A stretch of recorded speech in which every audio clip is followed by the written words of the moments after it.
Thank you. I'll acknowledge and appreciate and reciprocate. It's funny, and I appreciate Jeff's effort to. I'm gonna, as a big man, try and get comfortable in this chair. It's interesting. I know it's coming, and then there's a part of me that's like, oh, one person. Oh, all of a sudden, all of you guys are. Oh, it actually does feel really nice, right? And the reason that that's really interesting is one of the things that I want to navigate with everybody today is what is happening in our brain when we are trying to take care of ourselves or the lack thereof, the effectiveness of it or the lack thereof, right? Because it's almost 2 o'clock, and how many of you feel full, right? Not just physically, but mentally, emotionally. How many of you feel overwhelmed, or you've got a little extra in your system, you're already bursting at the seams? Or how many of you feel like you are wide open to another 4 hours of information? Anybody? Right? Okay. There is a thing called the law of diminishing returns. We are close to it, okay? So my goal is not to have this conversation with you from a hyper-academic, hyper-intellectual space. For what it is worth, so you guys know my story, this is going to sound like the start of a bad joke, an unmade movie, or the truth. I'll let you decide, okay? But I am a South African-born Congolese immigrant that immigrated on asylum status as a refugee in the early 90s to Zimbabwean parents. I'm the only white person I know named Jerome from Africa. I have an identical twin brother, went to 11 different schools before I graduated high school. I've had 26 addresses. My dad was a Rhodesian Special Forces person who did a job for 10 years, spoke 12 languages, and his job had an average life expectancy of 6 months. I'm the only person that I know that was run over by a car when I was 8 and subsequently spanked by my dad for being run over by that car because he wasn't sure if it was going to get us deported to go to the hospital, right? That is the tip of the iceberg, y'all, okay? So why I say this when I'm having a conversation around self-care, a lot of the times when I've been in spaces where I'm sitting in a conference, sitting in a weekend like this, I'm sitting in a day, how many of you feel inspired? How many of you are like, God, that was great? Or you're like, oh, I'm so intimidated. Oh, that feels great. I got a list. I'm going to go home. I'm going to talk to somebody. It's going to be a re-entry. It's going to be 6 o'clock this afternoon. And your partner, your spouse, your lover doesn't care, right? All right? Or your team comes, you go into your team tomorrow morning and they're like, I don't get it. You're like, I just met Jesus. Really? Because it sounds really confusing to me, right? So one of the things that happened in my journey and in my story, my undergrad is in digital animation and special effects production, and I used to do music full time. This doesn't look like the doctor you go into to fix your brain, okay? But I went to 21 specialists over 9 years, spent $100,000 to get a diagnosis that barely anyone could pronounce, never mind do anything with. So my process and my conversation about this is from a lived experience of trying to the words of Charles Lee, connect two seemingly unrelated things to try and actually find something of impact. Mine was connecting my diagnosis to my outcomes, because it sure as hell wasn't for a lack of effort. But in my world, faith is good, but fruit was better. And I had a lot of faith, but not a lot of fruit. So in the spaces that you are all in, my wife has been in NGO and nonprofit spaces for over a decade. We have our 17-year anniversary next month. We've got 3 kids that are 6 and under. Thank you. Not a lot of 38-year-olds nowadays that have been married for 17 years, been with one woman, and we've known each other for 26. So it's uncommon. But in her world and in our relationship, she's lived overseas for 2 out of the 17 years that we've been married.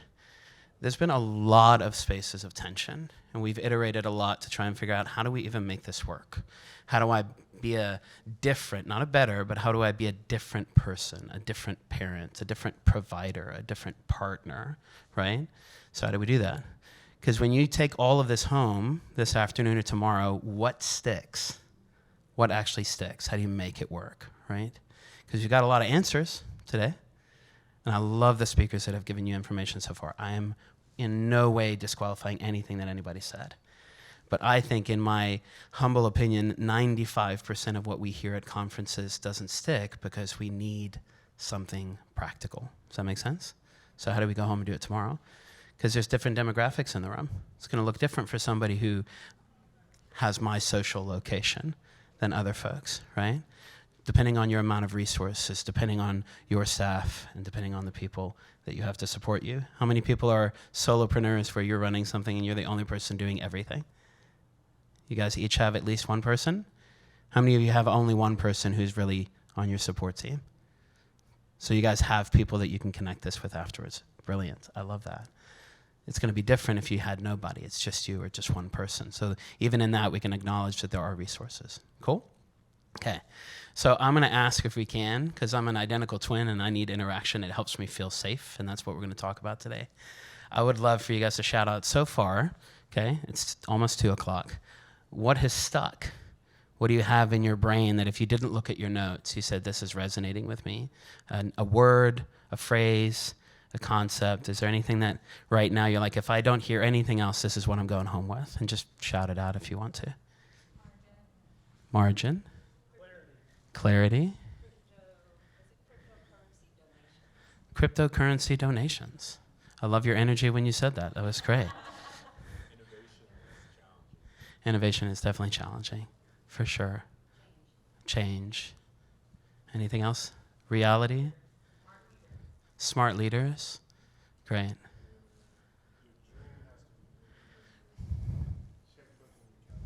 Your dream has to be bigger than your checkbook and your calendar. That's great. I love it. And paraphrases are good. It's the way it lands for you, right? Okay. So I'm curious, if you take everything, just a couple of those bullet points, and you wake up on Monday morning of next week, what do you all think is most likely to compromise your ability to actually effectively do what you just named, or to even remember it? Or let me phrase it another way. When you wake up Monday morning with the intention to make change, to be curious, to understand the spaces that we just heard from Mr. Miller, what tends to be the thing that compromises your effectiveness the most? Time. Distractions. What else?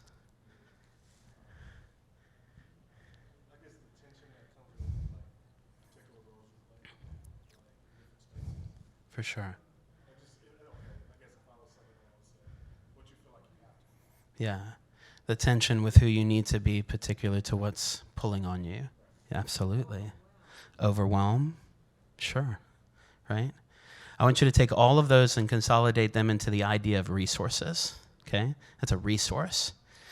So here's a truth in the way that the brain works. What was just mentioned that was really sweet. I always hear that bio and I go, that guy's done a lot of strange things. Kind of cool. It's kind of fun. And then I realize, hey, it's been a 20-year journey to arrive at some of these things. To say I've been married 17 years is not an overnight process, right? So when we talk about resources, here's a true fact about the way the brain works. 95 to 97% of what your brain does is subconscious or unconscious. Not 9 to 10%, 95 to 97%. Have you ever heard the phrase, you only use 3 to 5% of your brain? Wholly untrue, okay? I'm here to tell you, you're not a left brain person or a right brain person. You are a whole brain person capable of accessing everything within your system. The reality is we're only aware of 3 to 5% of what happens on a daily basis. It only reaches conscious level if we're lucky, right? So what Mr. Miller was talking about in that last commentary, and he may be upset that I call him Mr. Miller, but I told you guys who my dad was, so I don't call anybody by their first name until you give me permission, and he hasn't. So he's Mr. Miller until proven otherwise, okay? But in these spaces, when you have 95 to 97% that is subconscious, you have the ability to increase your self-awareness, but the reality is you may not be aware of everything that's happening on a regular basis. You use your whole brain, okay? But why might we only be aware of 3 to 5% of what's happening on a daily basis? Any guesses? Why would 97% of what you do as a human being be on autopilot? That's what we're saying. You're on autopilot 97% of the time. Survival, 100%. Absolutely.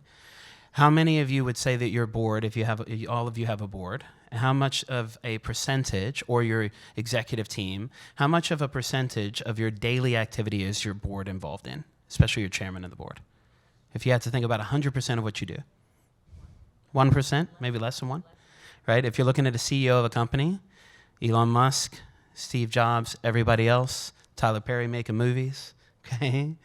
They don't watch every bolt turned, every car built, every movie made, every shot edited, because it's inefficient. Our body is built off of efficiencies. So the reason I say this is one of the biggest things that I want to communicate with sustainable self-care is this is not about giving you better answers, it's about asking better questions, okay? I wholeheartedly agree with the curiosity piece, but I want to give you a neurological supplement to that, okay? Curiosity is the antidote to fear. And the number one thing, and I work in a clinical world where I specialize in complex unresolved cases. My story was 21 years of over 80 to 100 full-blown migraines per calendar year. You're talking to somebody who's had over 2,000 independent migraines in my life, and those are not counting the headaches. And I have an identical twin brother who's never had a migraine. So if you wonder what it's like to live in a world where you're like, I wish I had the resources of that person, that business, that operation. I have an identical twin brother who has not had my clinical experience. It's very jarring, okay? You're also talking to somebody who's attempted suicide twice, wasn't successful, fortunately, and that was pre-kids. My kids are a great anchor. But I know that about myself. So when I look at this and I'm talking to patients who have done everything, it isn't for a lack of effort. It isn't for a lack of dreaming. It isn't for a lack of waking up in the morning and going, I've got an idea that I feel like could legitimately change the world, right? Faith is good, fruit is better. What is compromising your ability to make an outcome? What is making it that your efforts are not matching your outcome? What is compromising your change, right? Does that make sense? Is everybody tracking? Okay. So I want to show you a picture quick that I actually found earlier today just by accident, which I think is thoroughly entertaining because I love what Dr. Key was saying earlier. Her and I are on the same page a ton. I think I should just be able to hit this. What do y'all see in that?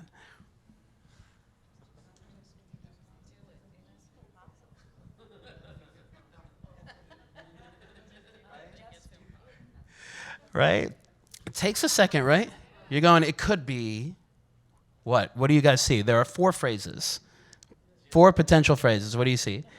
Dr. Key said it, time's now. Just do it. Nike, right?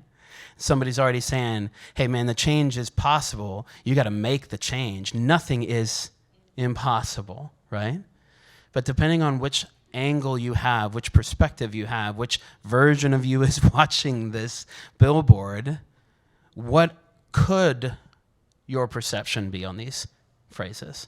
What are the other 2? Just do nothing, or it is impossible, right? All of those things are true, depending on which perspective you have. Does that make sense? Okay? Now, because it's hysterical, and we're going to keep looking at it, I'm going to go back to here, and you got to look at this guy's face in stereo, okay? But here's the single greatest thing that I have found across the board that has compromised somebody's ability to be effective in what they are doing, to get out of the quicksand, to use the last speaker's analogy because it's fresh. It is perspective. And if you don't realize that 95 to 97% of what's happening to you is based on confirmation bias, then we don't know that the single greatest factor, that same study that Mr. Miller was talking about, actually distilled it to a single statement about that alone time, the 12-year study. And it was that the single greatest impact of a CEO in any situation, regardless of resources, was increased self-awareness. There is no single greater tool that you have as a human being than increased self-awareness, to become aware of what your bias is, right? So I, for instance, have told the resident that works for me, he is a 26-year-old cisgendered heterosexual white male who lives a little bit more to the right of the political spectrum. And I love him for that because that's not where I live based on my lived experience and my social location. But I tell him it's not a question of if, but when you are going to have a racial bias for a patient that comes into the office. That if you don't know, you're going to be less attracted based on your history to a black patient, especially a black female patient, especially a black female trans patient. The question isn't whether or not you're going to compromise the care with that person, it's how quickly can you realize you're already doing it, right? Does that make sense? He doesn't have the fluency of living in a world with a BIPOC population. It's not his location. If he doesn't know his confirmation bias isn't towards that, he won't understand that his body is naturally averse to being in that environment because of a lack of familiarity. He has an incredible heart, an incredible character, and he has a lack of fluency in a BIPOC population. I'm a white kid from an African country who has a refugee story and a black name. I am still not black. I've never woken up black. I've woken up as a refugee kid. I've woken up poor. I've woken up as somebody who saw their dad die at 14, which is still very intense. And I'll explain some of what just happens there because my brain for a moment thinks that it's still happening in real time, even though it happened 24 years ago, so I can recover quicker. But if we don't know that our body is constantly trying to survive, what was your name, by the way? Yes, Alan. So Alan said the reason it's subconscious is because of survival. So if we don't understand that everything that we're doing is based on survival strategies, and we don't know that about ourselves, and we don't know why our confirmation biases exist or biases exist, then we can have the best laid plans. We can intentionally change it. We can get out of the quicksand, and then we can be celebrating that we're out of the quicksand and then go, how the hell did I end up in the quicksand again? I was just out of it. I thought I was a mile away. Bam, back in it again. Because your body is actually naturally gravitating, and you're not even aware of how many pockets of quicksand exist, because your body is unintentionally gravitating towards things that it thinks are supportive, but that may actually not be healthy, right? It's a big conversation, right? So take a deep breath. It's okay. There are ways to work through it, right? So here's one of the phrases that I want you to remember. This is true of every human brain. I don't care what your backstory or your history or your lived experience is. When fear goes up, cognition goes down, okay? And if you have fear, cognition is both thinking and feeling. It's, can I understand what I'm thinking? My mind is racing. Yes, but do you understand what you're thinking? No. I'm going 150 miles an hour. All the billboards are blurred. I don't know what I'm thinking. I know there's a lot happening, though. But do you know what you're thinking? No, my fear is too high to process. Do you understand what you're feeling? Is there an emotion that you can name? What's coming up? What are you noticing? What are you observing? What are you acknowledging? What are you naming? I don't know what to call this. I've never been given permission to name it. Right? Does that make sense? Anxiety and emotional intelligence are living in different parts of your brain. You're not a left brain person or a right brain person. You're a whole brain person, right? But when fear goes up, it's hard to think straight. So if you get anything, I'm going to tell you the end before the beginning, and then we're going to try and connect a couple of dots, okay? And then hopefully, if you can, will you give me a 15-minute heads up? Because I'm going to try my best to leave some space for some questions, because oftentimes I've found it's great to listen to people, but until you're able to insert yourself into the conversation and there's something where it's centered around you and it's relevant to what actually matters to you in this moment, it'd be hard to stay connected in the same way, right? So I want to center you guys in this rather than myself, because right now it's all eyes on me, okay? When you're looking at this, I want you to remember the phrase bears and deadlines, okay?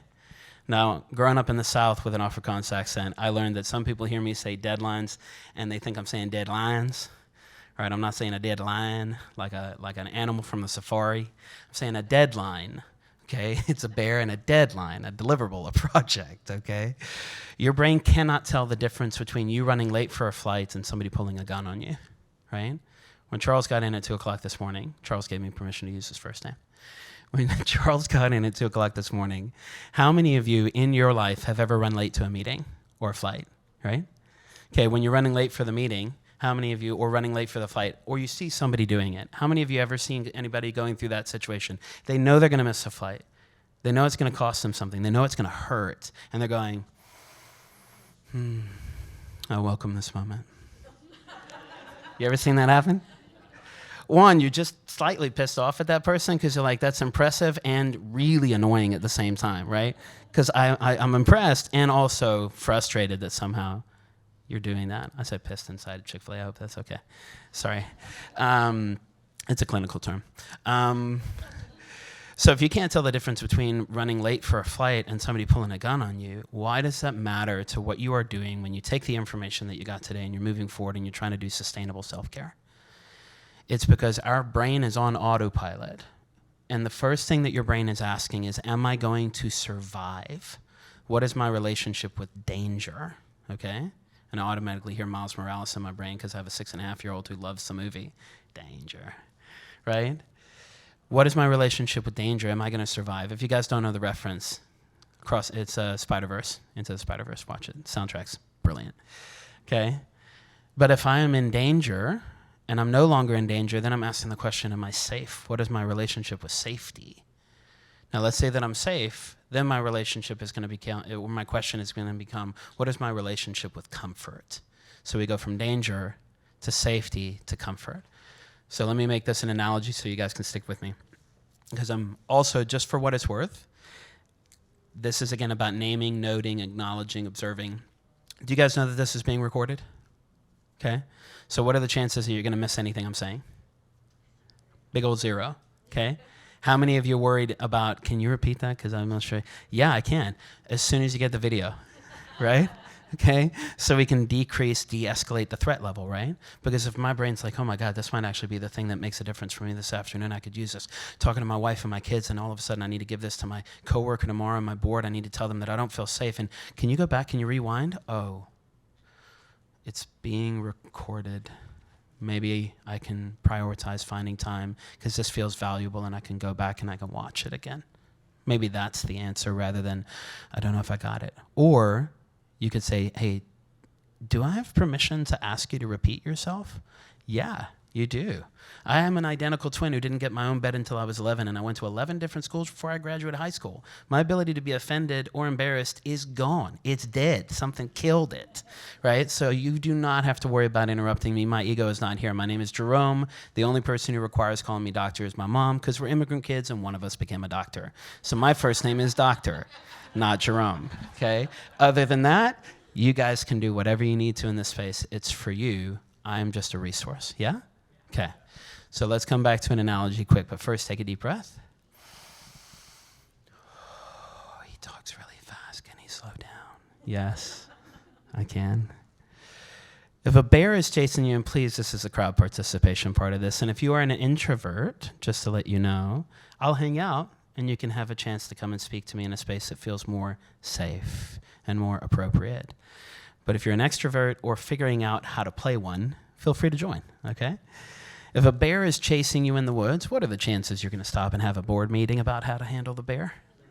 Zero, because you know what happens if you start asking questions? You die. So I appreciate the idea of being curious and asking clarifying questions, but turning around and going, why are you oh, I didn't finish the sentence, he ate me, right? That's good. If you're safe enough to ask questions. Curiosity is the antidote to fear, but first we have to know we have permission to be curious. I need to know that there isn't something trying to eat me, right? What are the chances that I'm going to stop and have lunch or use the bathroom if I'm being chased by a bear? Okay? So appetite goes down. Your entire digestive system is a secondary survival need. It will shut down. How many of you have ever been able to, or you've been in a situation where you're about to send an email that's really important for what you got to communicate to somebody on your team, and you feel like you're going to vomit on your keyboard, or you can't feel yourself breathing, or you have to give a presentation that dictates whether or not you stay open for another year, and you're like, I feel like I'm going to die, right? Anybody ever had that experience? Yeah, because your brain thinks you are going to die until proven otherwise. Does that make sense? It's that real. Perception and reality are the same thing to the brain until proven otherwise. Yeah? Okay. The other thing is if you're not interested in lunch, the metaphor for appetite applies to literally every system you have. I've had enough migraines and enough history with pain. I don't get hungry. I can go 3 days without eating and not even be irritable. I forget that I haven't eaten for 2 days. My appetite center is shot because there's so much pain that I don't feel interested in food. But now what happens to my appetite for life, my appetite for relationships, my appetite for engagement? The part of your brain that deals with motivation, deals with interest, deals with engagement is very heavily tied to your felt sense of safety, right? Now what happens if you're trying to be motivated to inspire your team, but you can't catch your breath because you think they're all going to eat you? Okay? So we're trying to figure out, are there any bears? So out of everything that you've heard today and anything that you take away from what I'm saying to you at this point, the only thing that I want you to be able to remember is to ask yourself the question, are there any bears? Is this an actual bear? And what I mean by that is ask yourself a couple of questions. Am I unsafe or am I uncomfortable? Is this unhealthy or is it unfamiliar? Right? Those are different things. You get the difference? Because if you miss a flight, are you actually going to die? You might actually miss a flight where you're trying to get to somebody who is about to die. That's real, yeah?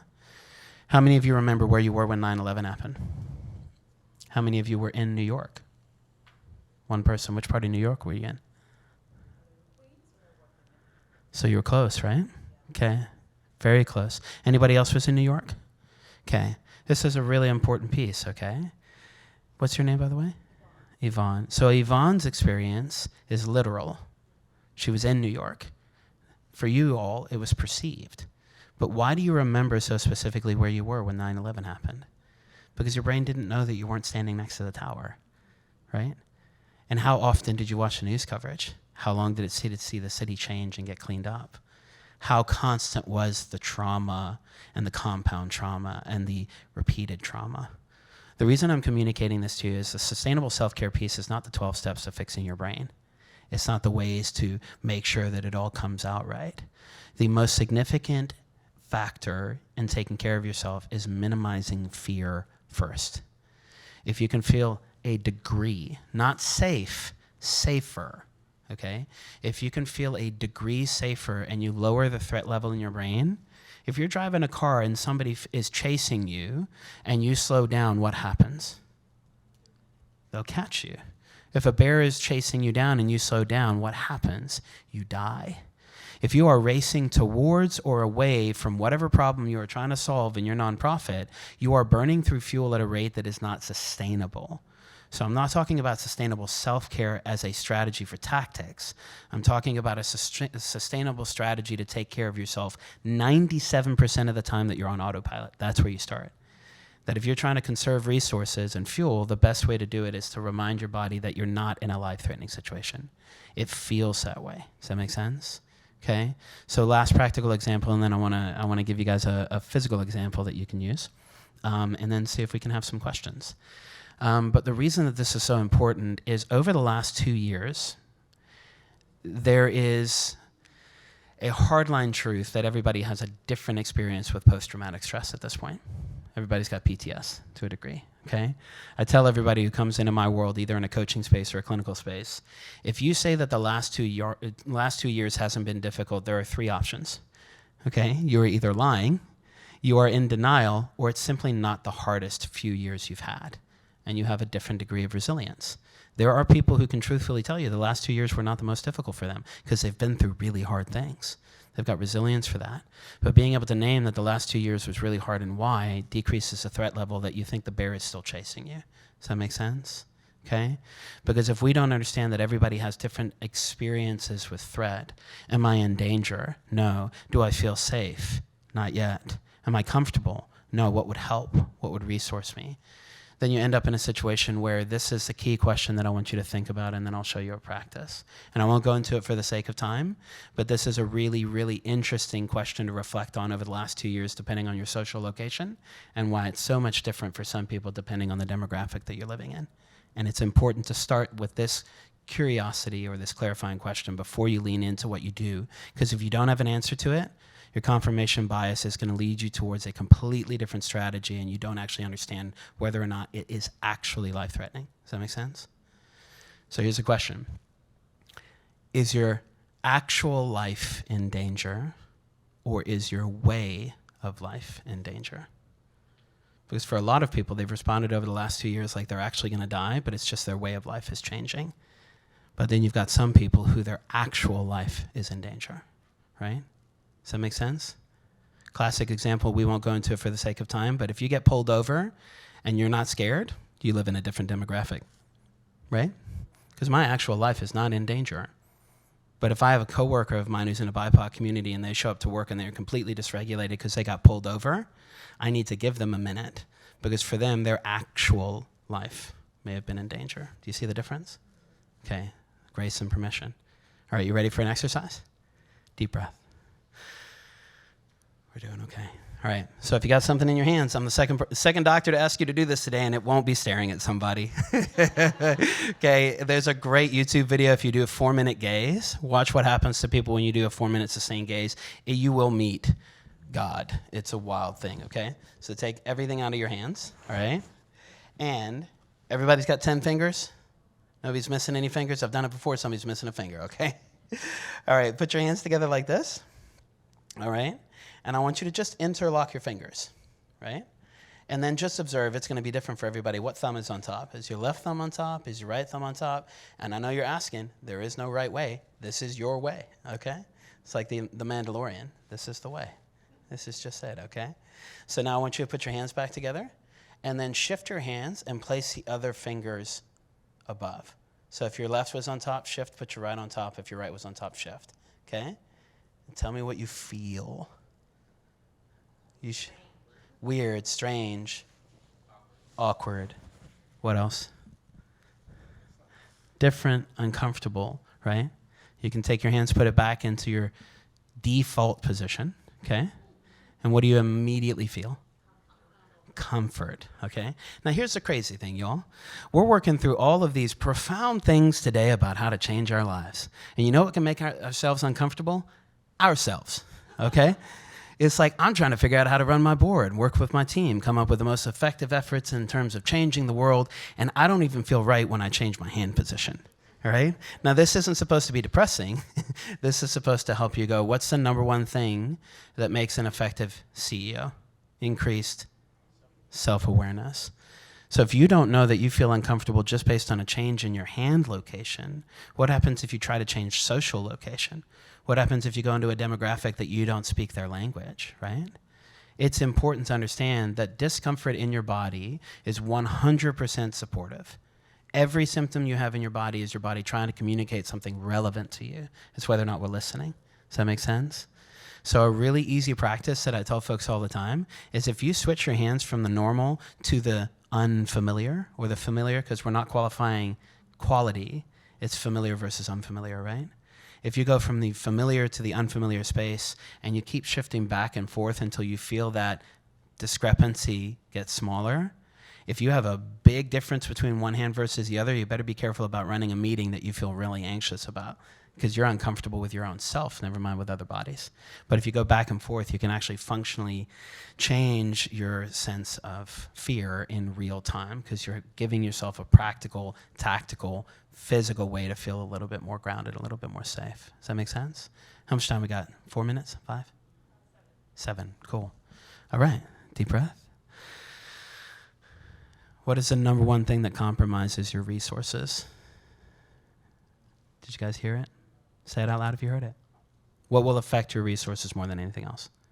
Fear, right? So the first question you're asking, if you're being curious, what do you think that might be? Am I afraid? What am I afraid of? What am I afraid of in fill in the blank? What am I afraid of with regards to curiosity? What am I afraid of with getting out of bed? What am I afraid of with the new project? Where is my fear? Because we don't often have permission, especially depending on the demographics that you come from, to name, this doesn't feel safe for me, right?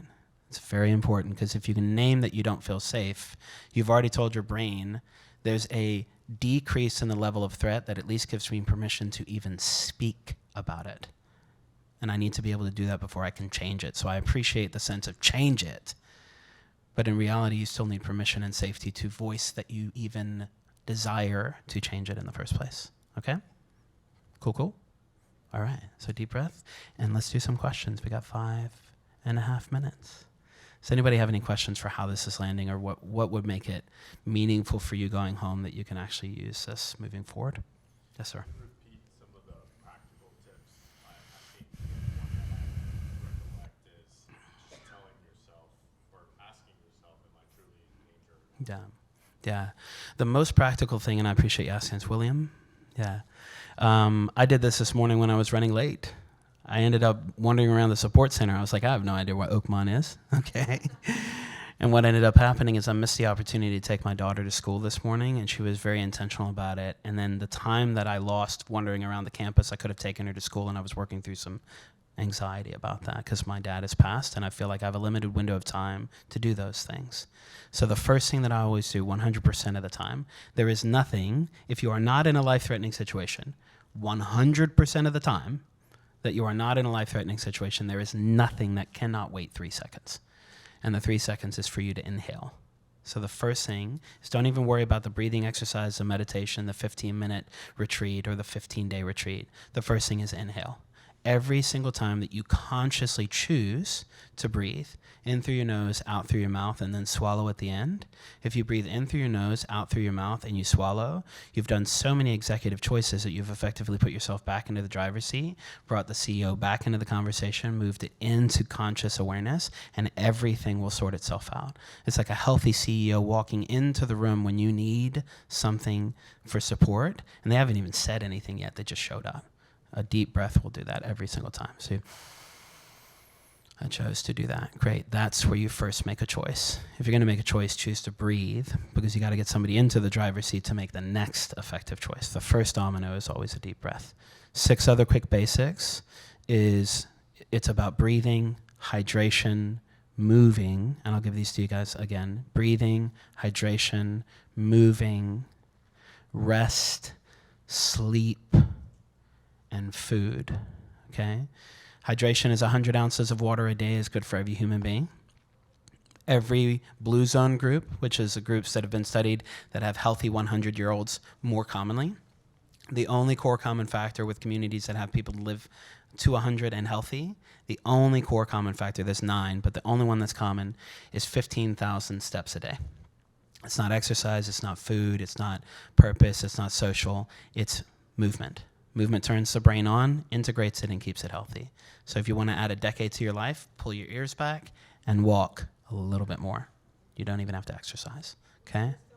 Yes, ma'am. You have breathe, hydrate, move, sleep, rest, and your relationship with food. I don't recommend specific diets. I recommend relationships with food change. 2 great books is Mothers, Daughters, and Body Image by Hillary McBride, which is good for everybody across the gender spectrum. But then another one is Savor by Thich Nhat Hanh. It's a great book. Okay. Savor. Thanks for the question, William. Do I have time for one more question? Is that okay? Maybe 2? Yes, sir. So my question is about resilience, mainly around, sometimes I feel like it can be so resilient to a fault Yeah. that it can just lead to some dangerous stuff. Yeah, So, I get that. what would you, I don't know how to even ask you, but what are your thoughts about just being resilient, so resilient? Yeah. I mean, there's a ton of things that has contributed to Sure. just getting to that place, but is there such thing as being resilient, too resilient? Yes, absolutely. And is it Damon or Darren? I can't see with Darian. Thank you with the lighting. Darian asked a great question. It's what's a healthy relationship with resilience, right? Because everything's a spectrum. There is no binary. Anything that you live in the world that only has 2 answers, probably not helpful, okay? So for the sake of time, I'm going to distill this really quickly. I actually have like a 6.5-hour e-course on my site that goes specifically over this. It's called Finding Safety, Sustainable Strategies for Self-Care, and 3 of the videos are specifically on this question. But here's a short answer. Resilience, by definition, is knowing the difference between discomfort and trauma as quickly as possible. The difference between discomfort and trauma is the length of time for recovery, right? So if you do anything that hurts for a week or less, it is not trauma, it's uncomfortable. If it hurts for more than a week, now you need to determine, have you overextended yourself or injured yourself or traumatized yourself? Because it goes discomfort, overextended, injury, and then trauma, okay? The biggest thing, to your point, I think, is a lot of people, and this is a conversation that I wish we had more time for, that most of the conversation around fragility for folks is that they're not practiced or exercised, so it's actually less of an issue of fragility and more of an issue of stamina. No one's actually got them to carry any weight, so they've got no capacity to hold what they think they can, right? But then you've got other people in other communities that have carried even generational weight, that there's so much that you're carrying that the biggest thing for that community, or what you're asking when you're too resilient, is to give yourself the opportunity to do a check-in that says, if I put this down, how hard would it be to pick it back up again? Because if you're carrying something heavy, the difficulty is actually not to continue carrying it. The difficulty is to pick it back up again.